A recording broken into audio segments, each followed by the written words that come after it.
नमस्कार दोस्तों, अनएस्केटिक में आपका स्वागत है। दोस्तों, इस वीडियो का जो टॉपिक है वो आपका ऐश का जो इम्पोर्टेंट कॉल रिकॉर्डिंग मैसेज जो है मार्टी डिकामो ने शेयर किया है।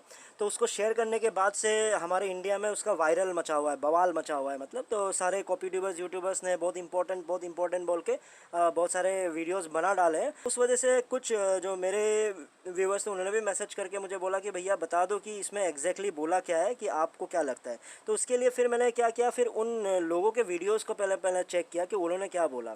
तो फिर कॉल रिकॉर्डिंग भी मैंने सुनी। कॉल रिकॉर्डिंग सुनने के बाद फिर बाकी मुझे देखा कि जहाँ तक जितने लोगों ने बताया उसमें कुछ तालमेल मिल नहीं रहा है। तो मैंने सोचा कि ठीक है, मैं जो भी है कॉल रिकॉर्डिंग को हिंदी में आपको समझाने की कोशिश करता हूँ। लेकिन उसको अगर प्रॉपरली आपको जानना है ना, तो उसके लिए पहले मार्टी डिकामो का आपको वीडियो चेक करना पड़ेगा। तो वो ऑनेस्टली बताऊँ तो मुझे चेक करने की हिम्मत नहीं है अभी। मुझे लगता भी नहीं है कि उसको मैं देख के फिर कुछ प्रोडक्टिव निकल के आएगा। तो इसलिए मैं नहीं चाहता कि उस वीडियो को मैं देखूं। लेकिन हाँ, कॉल रिकॉर्डिंग कैसे फ़्लो में गया, क्या बोला गया, उसको मैं आपको हिंदी में समझा देता हूँ, ताकि आपको अगर उसमें से कुछ आउटपुट आपको कुछ समझ आए तो डेफिनेटली उसको आप लेके चल सकते हो कि हाँ कितना इंपॉर्टेंट है और क्या बोला ऐश ने एक्चुअली में। So actually call recording start कैसे होती है। तो मार्टी के पास एक जब मतलब वो लाइव वेबिनार ले रहा होता है, तो उसी समय मार्टी के पास एक कॉल आता है। तो उस कॉल वो कॉल ऐश का होता है। तो जैसे ही मार्टी देखता है उसको, तो मार्टी सरप्राइज़ होता है और वो बोलता है, फिर उसको पिक करके बोलता है मार्टी कि I am on live, so do you want me to call you back. मतलब मैं तो लाइव हूँ, तो आप क्या मैं आपको कॉल बैक करूँ क्या। तो ऐश ने बोला no no no, it's okay. Ash ने शुरुआत की ये बोल के कि there is one way to look at this, यानी इसको इस तरीके से भी देखा जा सकता है, इस नज़रिए से भी देखा जा सकता है। तो इस बात से ये समझ में आता है कि जो ऐश है, ऐश एक्चुअली मार्टी का जो लाइव शो है वो देख रहा सुन रहा था। तो उसके बीच में शायद कुछ डिस्कशन चल रहा था, तो उस बीच में ऐश को लगा कि मुझे अपना कुछ इनपुट देना चाहिए।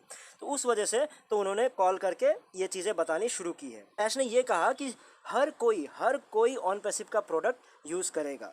अगर इनफैक्ट अगर बोला जाए तो they are already using the stuff, यानी बहुत सारे ऑलरेडी सारे के सारे लोग ऑलरेडी उस स्टफ़ को यूज़ कर रहे हैं। फिर ऐश ये कहते हैं कि मान लो अगर कोई यूज़ नहीं भी करता है ऑन पैसिव का प्रोडक्ट, अगर मान लो अगर वो यूज़ नहीं भी कर रहा होगा, जो कि मैं मानता हूँ वो रिडिकुलस है, यानी ऐसा तो पॉसिबल ही नहीं है कि हमारे प्रोडक्ट ऑन पैसिव के प्रोडक्ट को यूज़ नहीं करेंगे। लेकिन मान के चलते हैं अगर कोई हाइपोथेटिकली कोई यूज़ नहीं कर रहा होगा, तब भी क्या होगा, किसी ना किसी तरीके से वो इम्पैक्ट करेगा ऑन पैसिव को ही। क्योंकि मान लो ओ एकेडमी के थ्रू वो किसी ना किसी शायद टीचिंग कर रहा होगा, या फिर ओ ब्लेस के थ्रू शायद ऑन पैसिव को यूज़ कर रहा होगा, या ओ वुमेन के थ्रू ऑन पैसिव को यूज़ कर रहा होगा। तो कहीं ना कहीं किसी ना किसी तरह से मतलब वो घुमा फिरा के ऑन पैसिव में कहीं ना कहीं से वो जुड़ जाएगा, और जुड़ने के साथ उनको भी बेनिफिट होगा। ठीक है, ऐसा नहीं है कि मतलब जस्ट वो यूज़ कर रहे हैं और उन प्रोडक्ट को बस प्रोडक्ट को यूज़ कर रहे हैं, बल्कि प्रोडक्ट को यूज़ करके उनको बेनिफिट होगा। और इससे बेटर और क्या होगा, आप ये सोच के देखो कि अगर आप कुछ नहीं भी कर रहे हो तो भी आपको कोई प्रॉब्लम नहीं है। क्यों प्रॉब्लम नहीं है? क्योंकि थैंक गॉड हम आपके लिए हैं एज अ प्रो। हम यानी ऑन पैसिव आपके लिए काम कर रहे होंगे, कुछ ना कुछ आपके लिए हम मेहनत कर रहे होंगे, और हम आपके लिए मेहनत कर रहे हैं। उसके बाद जो रिज़ल्ट आएगा उस रिज़ल्ट को हम स्प्लिट करेंगे, यानी हम उस रिज़ल्ट को भी बांट देंगे। तो उन्होंने रिकैप ऐसे ही करके कहा कि एवरीबडी, सबके पास कुछ ना कुछ यूज़ करने के लिए होगा ऑन पैसिव से।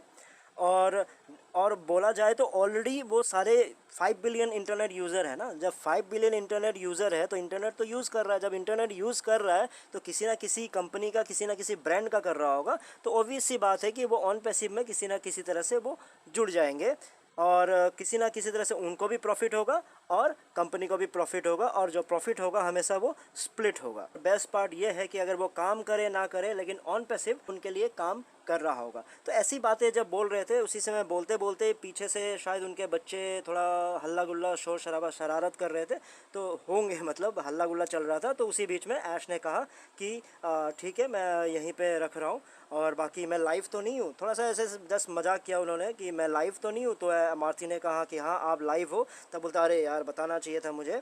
तो ऐसे तो फिर मेरे पास केस हो सकता है, ये हो सकता है, क्योंकि ये चीज़ें तो मेरी अपनी चीज़ें हैं, तो ये चीज़ मुझे खुलेआम बताना नहीं चाहिए था। जस्ट वो मजाक करने की कोशिश कर रहे थे। तो कंक्लूजन ये है कि जो बातें बोली जा रही, आपको अगर ये लग रहा होगा कि बहुत ख़तरनाक सा कोई अपडेट आया हो, कोई ख़तरनाक सा बात बोला गया हो, कोई मैसेज दिया गया, ऐसा कुछ नहीं है। ये वही पुरानी बातें हैं, आप लोगों ने सालों से, आई थिंक 1-2 सालों से तो ये सुनते ही आ रहे हो ना कि ये प्रोडक्ट है, हर कोई यूज़ करेगा, 5 बिलियन पूरे के पूरे सारे यूज़ करेंगे, फिर धीरे धीरे दुनिया के सारे लोग यूज़ करेंगे। सो ऑब्वियस सी बात है, वही बात, बस कुछ बात चल रही होगी मार्टी के लाइव शो में, तो उसी चीज़ को उन्होंने आके बीच में दोहराया है, बस वही था। और ये भी ऐसी कोई बात नहीं है, जैसे जावेर भाई हमारे कह रहे थे कि वो बहुत बिजी है, उस वजह से देखो, आप सोच के देखो, वो कॉल पे बीच में कॉल करके फिर उनको मार्टी को ऐसा बात बताया, फिर वो इतना बिजी हैं कि वो इस बार वेबिनार नहीं ले पाए ना, ऐसी कोई बात नहीं है। अगर मुझे नहीं लगता है कि उस समय वो बिजी थे, क्योंकि अगर वो बिजी होते तो फिर बच्चों के साथ शायद नहीं खेल रहे थे, बच्चे भी हल्ला गुल्ला चल रहा था, बच्चे भी खेल रहे थे, हो सकता है उस समय वो फैमिली टाइम बिता रहे थे, है कि नहीं, और साथ में मार्टी के वीडियो देख रहे थे। और बाकी ऑन पैसिव का वेबिनार क्यों नहीं हुआ, वो बिजी से उसका कोई रिलेशन नहीं है, वो कोई अपडेट नहीं था, उस वजह से आपका वेबिनार नहीं हुआ। तो बस यही कंक्लूजन है। हाँ, और एक चीज़ बोल दूं कि बहुत सारे कमेंट भी करते हैं कि भाई आप जावेर भाई के पीछे ही क्यों पड़ गए हो। मैं जावेर भाई के पीछे नहीं पड़ा, एक्चुअली मैं ज़्यादातर सबके वीडियोस देखता हूँ, क्योंकि सब, अगर मुझे कुछ एनालिसिस करना है, कुछ बातें बतानी है, तो मैं ऐसा नहीं बस कॉपी पेस्ट कर सकता हूँ ना, मुझे हर चीज़ को जानना पड़ता है। तो मैं ज़्यादातर के वीडियोज़ देख ही लेता हूँ, ताकि कंक्लूजन और जो मेरा एनालिसिस करने में मुझे सुविधा हो। और जावेर के केस में ज़्यादातर क्या होता है कि वो कुछ ना कुछ अगड़म बगड़म, जैसे हमारे इंडियन मीडिया है ना, वो ऐसे ही चल रहा है उनका। वो क्या करते हैं कि इंडियन मीडिया को, या फिर वो जनता को या फिर यूज़ करने की कोशिश कर रहे हैं, जैसे इंडियन मीडिया नहीं होता वैसे ही कर रहा है। पिछले साल वो अपने आईपीएल का कोई उन्होंने चैनल बनाया, यहाँ फाउंडर परेशान है कि लॉन्च कब होगा, वो बोल रहा है कि आप मेरे आईपीएल चैनल को जोड़िए, वहाँ बहुत मज़ा आएगा, क्रिकेट के बारे में बातें करेंगे। फिर वो एक चैनल खोल के फिर उन्हीं मेंबर्स को वहाँ पे इस्तेमाल करने की कोशिश कर रहा था। फिर रिसेंटली वो एफआई कार्ड बेचने लग गए थे। फिर बीच बीच में आपको याद होगा वो धमकियाँ देने लग जाते हैं कि भैया आप कमेंट करोगे तो ये पकड़ लेंगे, वो पकड़ लेंगे, सीआईडी लगा के रख दिया, इतने अटॉर्नी हमने खड़े कर दिए। ये सब कौन कर रहा है? जावेर ही तो कर रहा है ना, तो ऑब्वियसली बोलना ही पड़ेगा। आप आज के वीडियो में देख लो, आप बोलते इतने बिजी है, इतने बिजी है। भाई बिजी को आप रहने दो, बिजी को आपको बार बार उस चीज़ को फोकस करने की क्या ज़रूरत है? आप कंटेंट को बताओ, बिजी तो नहीं है, वो तो मैंने प्रूफ करके बता दिया आपको ना।